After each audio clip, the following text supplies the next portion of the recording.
Good morning. My name is Dr. Jones. Looking at my notes, I see you're here today to discuss you and your wife's concerns about your sleeping habits.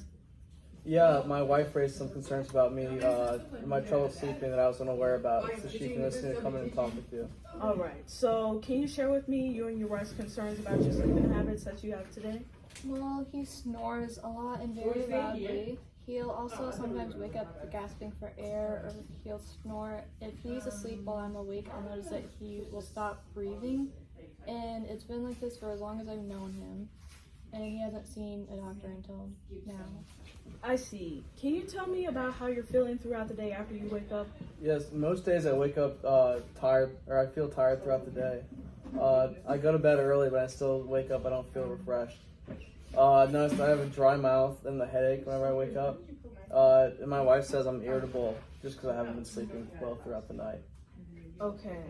From what I've heard, I'm going to recommend you get a sleep study.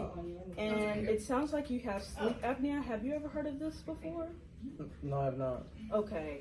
So this is a type of sleep disorder where people will stop breathing while they're asleep. The symptoms your wife has noticed and how you're feeling throughout the day, such as the snorting, waking up gasping for air, feeling irritable throughout the day, indicate that you have sleep apnea.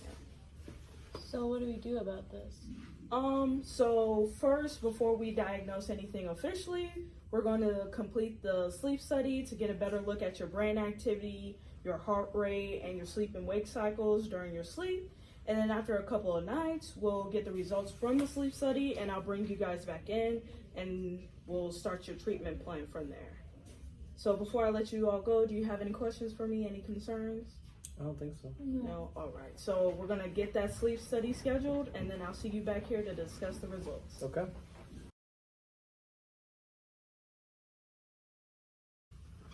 Welcome back. I have reviewed the results of your sleep study, and looking at them, it shows that you have obstructive sleep apnea. So while you're sleeping, your airway becomes blocked, stopping your airflow. So this is why you're waking up gasping for breath. So I'm going to prescribe you a machine called a CPAP, and this stands for continuous positive airway pressure, and this device will keep your airways open during your sleep. So I'm going to go grab that machine real quick, and I'll come back and explain to you how it works and what you need to do to take care of it. Okay. All right, so I have the machine here, and I'm just going to explain how it works. So first you have the mask piece. This piece is going to go on your forehead, and you're going to put the part where the air comes through over your nose, and this will supply you with vaporized water as you're sleeping. So it's connected to this tube, which brings in the vaporized air from the water chamber. So if you lift this up and take this out, from looking at this hole, this is where you would fill up the water, and there should be a fill line. So you're going to fill it to this maximum line. Can he use tap water? No, I would recommend you using distilled or spring water, just so all those particles aren't in there and you can get the freshest vaporized air as possible. Okay. So then after filling it up, you're going to insert it back in here, and then you're going to close it, and then you're going to turn it on using this button. So we have prescribed you with starting with low pressure air. So this dial will turn the pressure. However, since we prescribed you with it, if you feel you need a higher pressure of air, come back to us and we will see about reevaluating what we have prescribed you. Okay.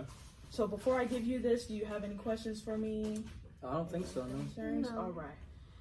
So I'm going to go pack this up for you, and then I'll be back, and we're going to talk a little bit more about what this entails. Okay. Thank you. All right. So here's that bag for you. Thank you. Is there anything else I can do besides using the CPAP machine to help with this? Yes. So having a healthy diet and exercise routine can also decrease your sleep apnea over time. We also want you to limit your alcohol and caffeine intake. This can also help. And then if you smoke, it may be time to quit, as this can exacerbate sleep apnea. So I'm going to give you a packet with all the information that we discussed to take home today. And then I want you to follow up in 2 weeks to see how you're doing with the machine and how your sleep apnea has developed after using it, and to see if your sleep improves. So do you have any other questions for me? Any concerns? I don't think so, no. No? All right. So I'm going to be back with that packet and we'll let you go. Okay, great, thank you. No problem. Mhm.